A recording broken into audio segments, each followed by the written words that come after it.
Part 2, apologies. I'm working with very low-tech equipment here. I've got one camera that just shuts off after 30 minutes. I don't have any editing equipment. So if I ramble for more than a half hour, I just have to make an additional video to finish up my thoughts. Almost done with this one.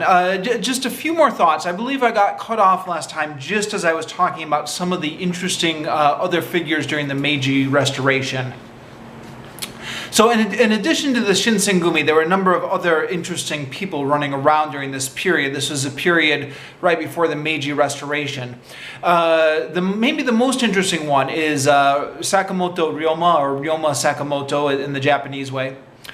Who I actually was mentioning before at the beginning of this video. He was portrayed as one of the friends of Kondo Isami when they go out to see the black ships. Now, in real life, Sakamoto Ryoma probably never met the Shinsengumi, but they did not like each other. They were on opposite sides of this Meiji Restoration thing. So a number of Sakamoto Ryoma's friends were killed by the Shinsengumi, and Ryoma just regarded them as thugs. On the Shinsengumi side, there was some allegations made at the time that they had a hand in killing Sakamoto Ryoma.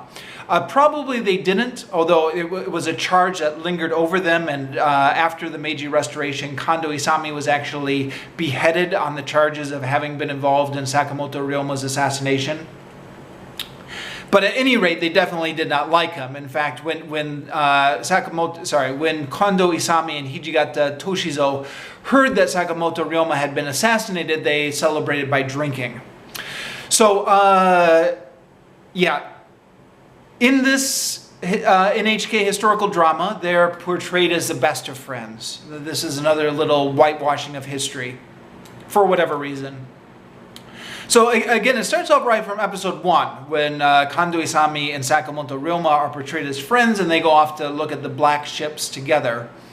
And of course, this was the first episode, so I'm thinking, okay, they're going to show how they fall out at some point. But they never do. Throughout the whole series, Sakamoto Ryoma is portrayed as... he gets enough screen time in this series that he's almost a supporting character, almost.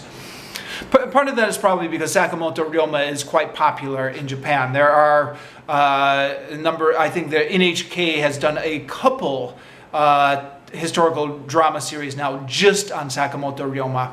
He was one of the main architects of the Meiji Restoration. I've heard him compared to the Thomas Jefferson of Japan. He's a very popular figure in modern Japan. Anyways, he has a big supporting part in this, and he and Kondo Isami stay close friends in this drama right up until the end, and Kondo Isami in the NHK historical drama even tries to intervene to stop Sakamoto Ryoma's assassination, which he certainly did not do in real life, but yeah, that's the drama here. In addition to Sakamoto Ryoma, there's a number of other characters from the Meiji Restoration who played parts in this drama. There's Okubo Ichizo, who was the political leader of the Satsuma. Right, so Japan at this time was divided into various clans. The shogun was the Tokugawa clan, I think. I don't remember. At any rate, there are different clans that were in Japan, and some of them supported the shogun and some of them didn't. 10 years ago, I knew this a bit better than I do now. Sorry, that stuff fades in the memory a little bit. Anyways, Iwakura Tomomi, who was the leader of the anti-shogun faction of the imperial court, plays a part in this drama.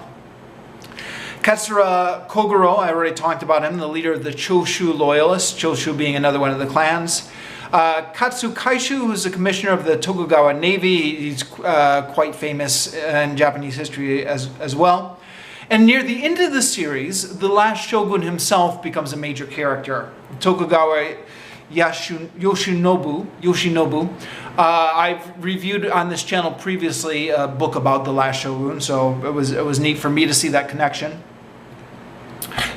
So yeah, in addition to the Shinsengumi's story, the broader story of the Meiji restoration is dealt with here. I think it helped me that I had some background knowledge on kind of who these people were, having read a couple of books at this point. But at the same time, it's one thing to read it in a book. Seeing it acted out on a screen really helped to sear it into my memory, to remember like who was who and what they were doing, because there are all these factions going along at the time. It's a bit of a complicated history. And this, in my opinion, really is the value of these historical fiction dramas. Even for all the stuff that they change around, or all the stuff they gloss over, or all the stuff they get wrong, I think it just helps history stick in your memory so much to see it enacted on the screen.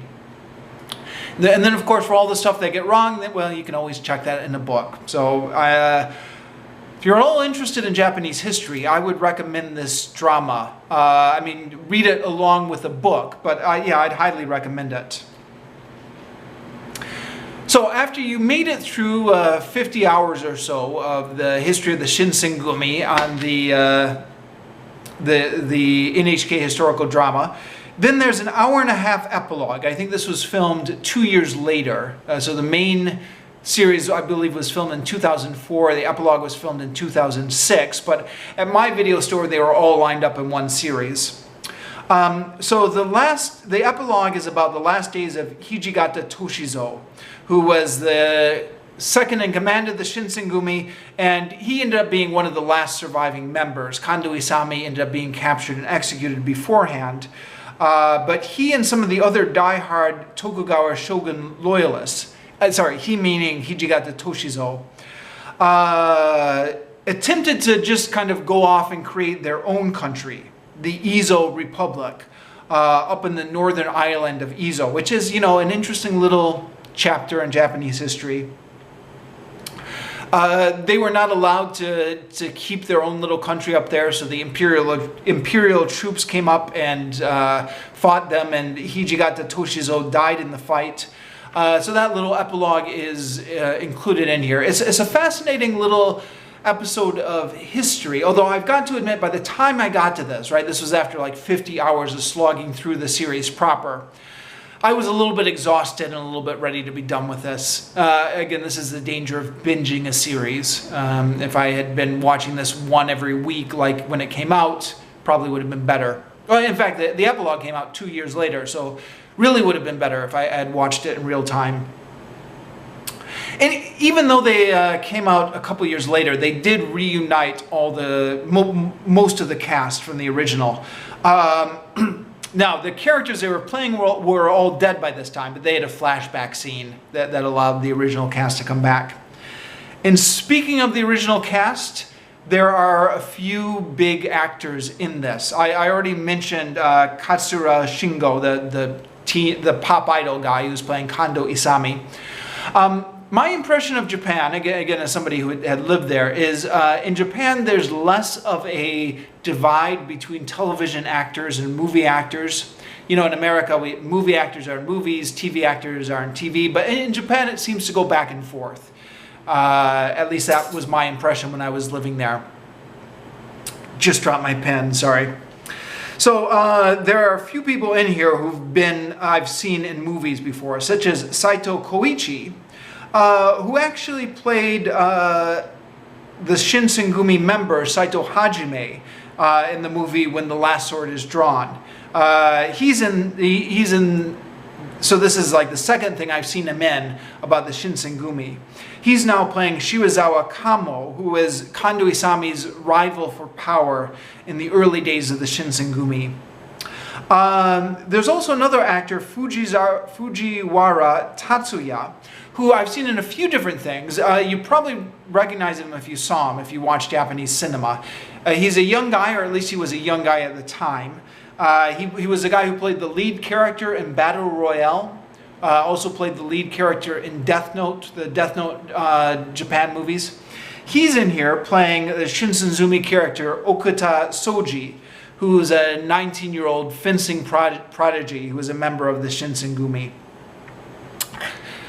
And there are probably a lot of other famous Japanese actors in here. My knowledge of Japan is limited, so these were the only ones I caught. Anyways, to sum it all up, I have no idea how easy this would be to track down if you're over in America or Europe or whatever. Maybe not easy? Oh, I don't know. Let me know. Is it possible to get a hold of? If it's possible to get a hold of, and you're interested in Japanese history, I'd give it a recommendation. I mean, it's long, but you know, it's interesting.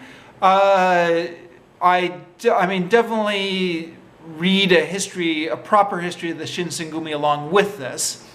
Do not take everything they say as truth, but it is a nice kind of visual representation of the same events that you would read in a proper history about the Shinsengumi. So yeah, I'll just finish off here.